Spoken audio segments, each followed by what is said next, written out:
Hello guys, ఇప్పుడు ఎండు రొయ్యలు టమాటా కూర కర్రీ ప్రాసెస్ చెప్తున్నా. స్టవ్ వెలిగించి కడాయి పెట్టి తగినంత ఆయిల్, ఉల్లిపాయ, పచ్చిమిర్చి, కరివేపాకు సన్నగా తరిగి కడాయిలో వేసిన తర్వాత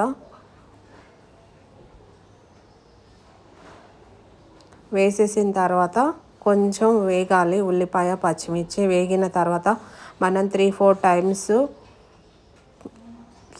చిన్న చిన్న ఎండు రొయ్యలు 3-4 టైమ్స్ శుభ్రంగా కడిగి పక్కకు పెట్టుకోవాలి. తర్వాత ఉల్లిపాయ పచ్చిమిర్చి వేగిన తర్వాత కొంచెం ఎండు రొయ్యలు వేసి కూడా దోరగా వేపుకోవాలి. వేపిన తర్వాత కొంచెం వేగిన తర్వాత టమాటా ఒక 3-4 పెద్దవి 3-4 కట్ చేసుకొని వేసేసేయాలి. వేసేసిన తర్వాత టమాటా, ఎండు రొయ్యలు, ఉల్లిపాయ అన్ని ముక్కలు కలిసేటట్టు కర్రీని తిప్పుకొని తగినంత పసుపు, ఉప్పు, కారం,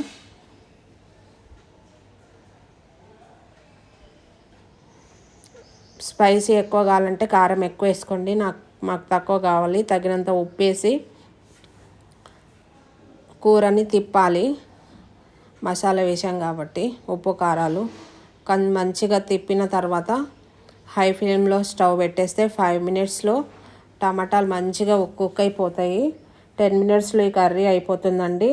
వేడివేడిగా రైస్ రోటీతో తిన్నామంటే టేస్ట్ చాలా వారేవా కమ్మగా ఉంటుంది. చాలా టేస్టీగా ఉంటుంది. వంట రాని వాళ్ళు కూడా ఇలా మంచిగా వండుకోవచ్చు. నా ఛానల్ చూస్తున్న వాళ్ళు లైక్, సబ్స్క్రైబ్ చేయండి. కర్రీ అయితే ఎంతో రైసు రోటీతోటి వేడివేడిగా చాలా కమ్మగా టేస్ట్గా ఉంటుంది. బాయ్.